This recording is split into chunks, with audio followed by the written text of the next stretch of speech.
I'm at a place that's very close to my heart. It's the Melton Botanic Gardens, just 35 kilometres west of Melbourne.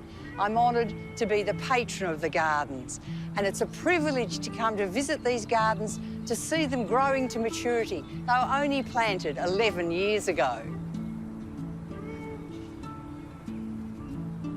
The 26-hectare gardens are home to a fabulous collection of eucalypts and inland Australian plants that thrive in dry conditions.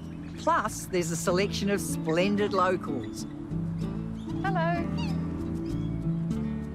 But today, I'm here to explore the garden beds dedicated to plants from southern Africa and meet the volunteers who've brought them to life.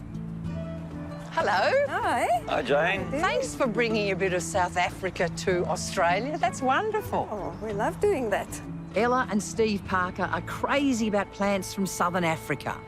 Well, the first plant that I noticed was this one because it's in my front yard and I love it. Fading now, but Leonotis. Yes, I love it. Yeah. It's the lion's ear. Yeah, soft and furry. Ella met Steve in South Africa, not far from where she grew up near Johannesburg. The pair worked together, helping to care for the gardens at a university near Kruger National Park. They've brought that shared love of the succulents, proteas, aloes and other shrubs from southern Africa with them to Australia. And now the old plumbago. That's a good, popular plant.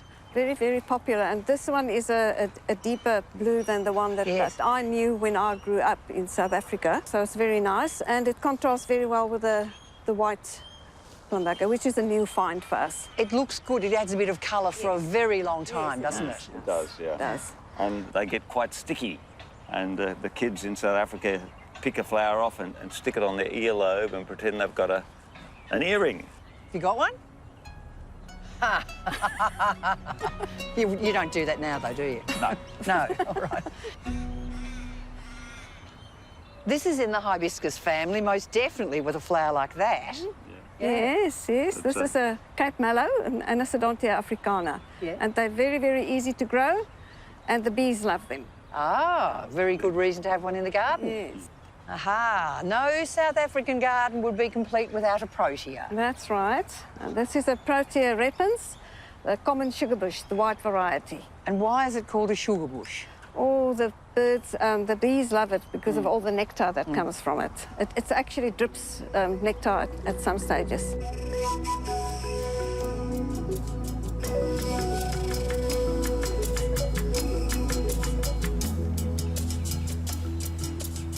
These plants are doing really well. They love the dry conditions here, which is so similar to those in southern Africa.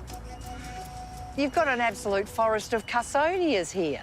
This one's been in probably 6 years and single-stemmed. And then when they reach maturity, they flower. So this one's flowering and fruiting. And eventually they'll grow to about 5 metres tall, and each head will be separate with a clump of leaves at the top. People love them, and they're very popular when people know about them, but not that many people know where to find them. Now, lots of people ask us about them. You do get specialist nurseries that would supply these ones. They're very common in South Africa.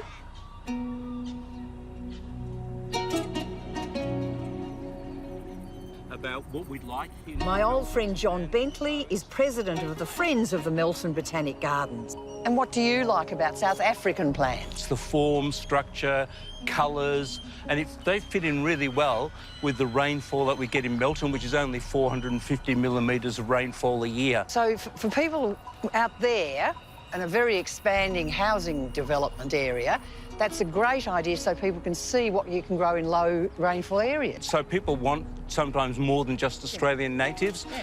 So how important are Ella and Steve to the South African project? They've been absolutely vital to that project. When I met them in the garden one day and I heard the accent, I said, we're building a South African garden. It's going to be fantastic. And they said, we're going to be in that project. And it's just become a huge cooperative effort as volunteers build this garden. Fantastic. Very special to have volunteers like that. It's lovely.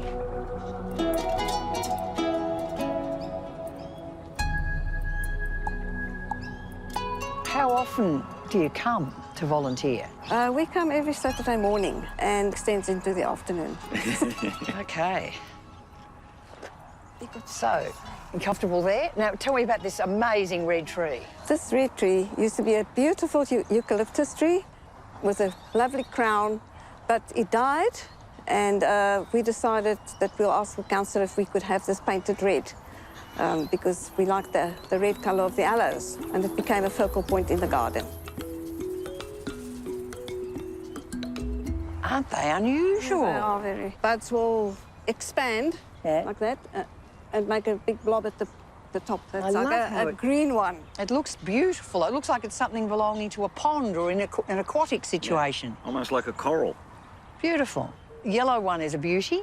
Pattersonii, Erica Pattersonii, but the common name is mealy. The mealy. Mealy heath. Oh. A mealy is a corn cob in South Africa. And they eat, that's what they eat. They put it on a barbecue and... Yeah. The corn cob. The corn cob, They yeah, don't but eat not this that. But I like the yellow. Yes. And then the one beyond, which is really amazing, purpley pink. Yeah. Wow. Erica melanthera. Looking at all this wonderful planting, how does it make you feel? To see the result of your labour and seeing plants growing and developing and flowering for the first time, and it's just an amazing experience. I love it, yes. I can't live without it. It's very therapeutic. And is the South African plants, is this area finished with, or you still got plans? Never. Never Gardens finished. are never finished.